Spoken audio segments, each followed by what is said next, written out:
Bonjour les enfants. Alors on va faire un nouveau chapitre. Vous connaissez déjà l'essentiel de ce chapitre-là, les triangles. Vous avez déjà vu les triangles depuis très longtemps. Mais on va essayer de remettre tout ça bien dans l'ordre. Alors premièrement, il faut savoir ce que c'est qu'un triangle. Pour ça, si vous regardez toutes les figures qui sont là, elles ont toutes le point commun d'être des figures planes. Mais dans les figures planes, il y a différentes familles.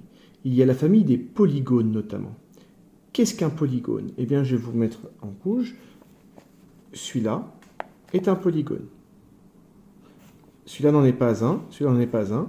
Ça, c'est un polygone. C'en est pas un, c'en est pas un. Pourquoi? Celui-là, c'est pas un polygone parce que la figure n'est pas fermée. Un polygone, je vous en ai déjà parlé pendant l'année, c'est une figure plane. Là, on n'a que des figures planes, donc tout ça, ça fonctionne. Mais qui doit être fermée. Elles sont toutes fermées sauf celui-là. Donc celui-là, on sait déjà que c'est pas un polygone, c'est pas possible. Et dont les côtés sont des segments. Si vous regardez celui-ci, on voit qu'il y a un arc de cercle. Donc ce n'est pas un polygone, car un de ses côtés n'est pas un segment. Celui-là, clairement, le cercle n'est pas un polygone. Ses côtés ne sont pas des segments. Celui-ci, idem, on voit un petit arrondi. Ce n'est pas un polygone. Ces deux-là sont donc des polygones. Et dans la famille des polygones, on va distinguer différentes sous-catégories qui va dépendre du nombre de côtés. Exemple, celui-ci, il a 5 côtés, c'est un pentagone. Celui-ci en a 3, c'est un triangle. Mais dans les deux cas, nous avons des polygones. On va donc commencer par écrire la définition. Un polygone est une figure plane fermée et dont les côtés sont des segments. Évidemment, vous notez ça dans votre cahier de leçons. Grand 1, généralité. Alors, qu'est-ce qu'un triangle en fait? Un triangle, c'est bien une figure plane qui est fermée et dont les côtés sont des segments. C'est donc un polygone. Et on va le référencer par rapport à son nombre de côtés. Il a combien de côtés le triangle? 3. Mais il n'a pas que 3 côtés, il a aussi 3 angles et 3 sommets. On en vient donc à la définition suivante. Un triangle est un polygone qui a 3 sommets, 3 côtés et 3 angles. Ensuite, vous écrivez exemple et vous tracez un triangle ABC comme ceci.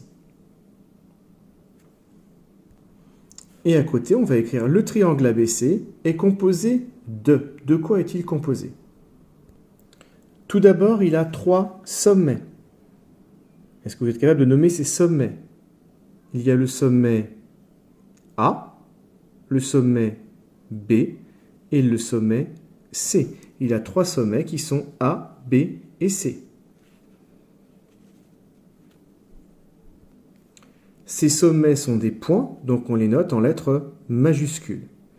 Il a également 3 côtés. Ce premier côté, on a dit que vu que c'est un polygone, ses côtés sont des segments. Il y a donc le segment AB, le segment AC et le segment BC. Il a 3 côtés qui sont 3 segments. AB, AC, BC, je l'écris dans cet ordre-là, peu importe l'ordre. N'oubliez pas que comme ce sont des segments, on les note entre crochets. Et il a donc 3 angles. L'angle ici de sommet A qui va s'appeler BAC. On peut l'appeler aussi CAB. La lettre A doit être au milieu.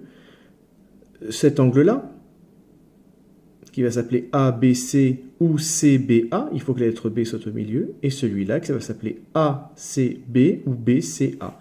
On va noter donc ceci. Il y a 3 angles.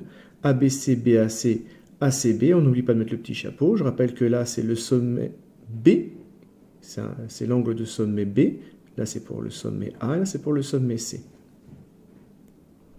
Il reste une toute petite notion à voir. C'est ce qu'on appelle le côté opposé. Si je prends le sommet A, le côté opposé, celui qui est en face. Donc, le côté opposé au sommet A, c'est BC. Le côté opposé au sommet B, c'est donc AC. Très bien. Et le côté opposé au sommet C, le côté opposé à celui-là, il est en face, CAB. On peut donc écrire que le côté opposé au sommet A est BC, comme c'est un côté, c'est un segment, et donc on l'écrit entre crochets. Et le côté opposé au sommet B, c'est AC. Je ne l'ai pas noté, mais si on veut le côté opposé au sommet C, je répète, CAB. Voilà, c'est tout pour cette première partie. J'espère que vous avez bien compris tout ce que l'on a fait. Normalement, il n'y a pas de difficulté. Il ne vous reste plus qu'à vous entraîner avec l'exercice que je vais vous donner. Amusez-vous bien et à bientôt.